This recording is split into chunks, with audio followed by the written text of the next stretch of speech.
Hi friends, welcome to Sharvini Samayal. இன்னைக்கு நாம சக்கரை பொங்கல் எப்படி செய்யலாம்ங்கறத பார்க்கலாம். அதுக்கு முன்னாடி Sharvini Samayal சேனலை சப்ஸ்கிரைப் பண்ணாதவங்க சப்ஸ்கிரைப் பண்ணிருங்க and கடைசி வரைக்கும் இந்த வீடியோவை ஸ்கிப் பண்ணாம பாருங்க. வாங்க சக்கரை பொங்கல் எப்படி செய்யலாம்ங்கறத பார்க்கலாம்.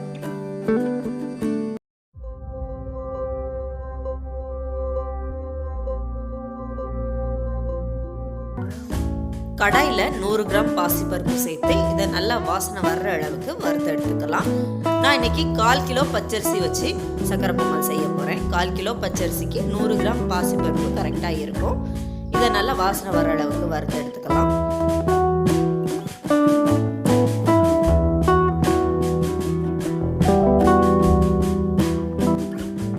பாசிப்பருப்போட கலரும் நல்லா சேஞ்ச் ஆகி வாசனையும் நல்லா வருது. இப்போ இந்த பாசிப்பருப்பை இன்னொரு பிளேட்டுக்கு மாற்றி வச்சிடலாம்.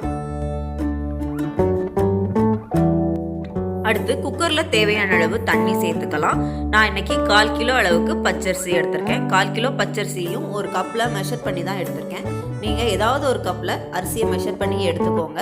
நீங்கள் எந்த கப்பில் அரிசியை அளந்து எடுத்தீங்களோ அதே கப்புக்கு 3 மடங்கு அளவுக்கு தண்ணி சேர்த்துக்கணும். இந்த தண்ணி நல்லா சூடானதுக்கப்புறம் நல்லா வாஷ் பண்ணி வச்சிருக்க அரிசியை இதோடு சேர்த்துக்கலாம்.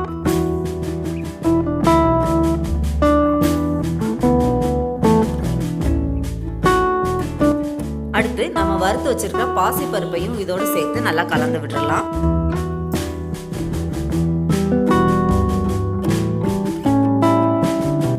நாம சேர்த்திருக்க அரிசியும் பருப்பும் நல்லா கொதிக்க ஆரம்பிச்சதுக்கு அப்புறம் மூடி போட்டு ஒரு 3 விசில் வர்ற வரைக்கும் வேக வச்சு எடுக்கணும். அடுத்து ஒரு பாத்திரத்துல 1/2 டம்ளர் அளவுக்கு தண்ணி சேர்த்து வெல்லம் சேர்த்துக்கலாம். வெல்லத்தை தட்டி எடுத்து சேர்த்துக்கலாம். நீங்க எந்த அளவுக்கு பச்சரிசி எடுத்திருக்கீங்களோ அதுக்கு டபுள் மடங்கா வெல்லம் எடுத்துக்கணும். நான் இன்னைக்கு 1/4 கிலோ அளவுக்கு பச்சரிசி எடுத்திருக்கேன். அதுக்கு 1/2 கிலோ அளவுக்கு வெல்லம் கரெக்டா இருக்கும். 1/2 கிலோ வெல்லத்தை தட்டி எடுத்து சேர்த்துருக்கேன்.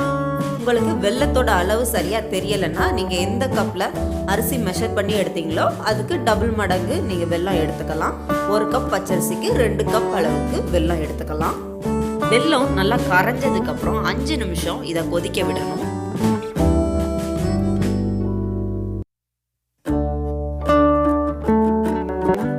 வெல்லப்பாகு கொதிக்கும் போதே 5 ஏலக்காயை தட்டி சேர்த்துக்கலாம்.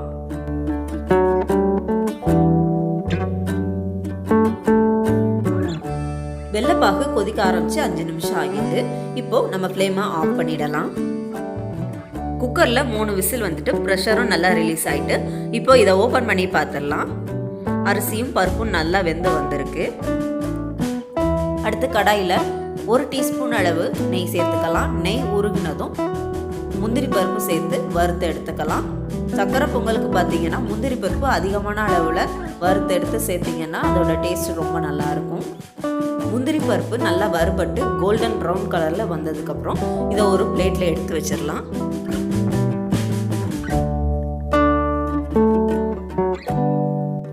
அடுத்து அதே நெய்யில் கொஞ்சமாக திராட்சை சேர்த்து அது நல்லா உப்பி வர்ற வரைக்கும் வறுத்தெடுத்து அதையும் ஒரு பிளேட்டில் எடுத்து வச்சிடலாம்.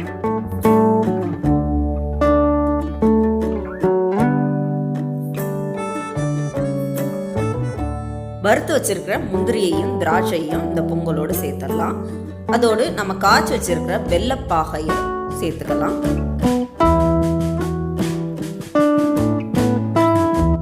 முந்திரி பருப்பு திராட்சை இந்த வெல்லப்பாகு எல்லாம் இந்த பொங்கலோடு மிக்ஸ் ஆகுற மாதிரி நல்லா கலந்து விடணும். இப்போ பார்க்குறதுக்கு கொஞ்சம் குழைவாகவும் கொஞ்சம் தண்ணியாகவும் இருக்கிற மாதிரி தான் தெரியும். நேரம் ஆக ஆக இந்த சக்கரை பொங்கல் கொஞ்சம் கொஞ்சமாக இறுக ஆரம்பிச்சிடும். வெல்லப்பாகு பொங்கலோட நல்லா மிக்ஸ் ஆனதுக்கு அப்புறம் சக்கரை பொங்கலுக்கு தேவையான அளவு நெய் சேர்த்துக்கலாம். சக்கரை பொங்கலுக்கு பார்த்தீங்கன்னா நெய் அதிகமான அளவில் சேர்த்து செஞ்சோம்னா அதோட ஃப்ளேவரும் டேஸ்ட்டும் ரொம்பவே நல்லா இருக்கும். நான் இன்னைக்கு 2 டேபிள் ஸ்பூன் அளவுக்கு நெய் சேர்த்துருக்கேன். நெய் சேர்த்ததுக்கு அப்புறம் இதை நல்லா மிக்ஸ் பண்ணி விட்டுறலாம்.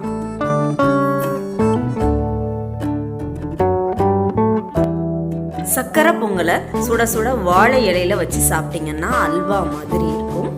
இந்த மாதிரி சக்கரை பொங்கல் உங்க வீட்லயும் செஞ்சு பாருங்க. செஞ்சு பார்த்துட்டு உங்க கமெண்ட்ஸை எங்களோடு ஷேர் பண்ணுங்க.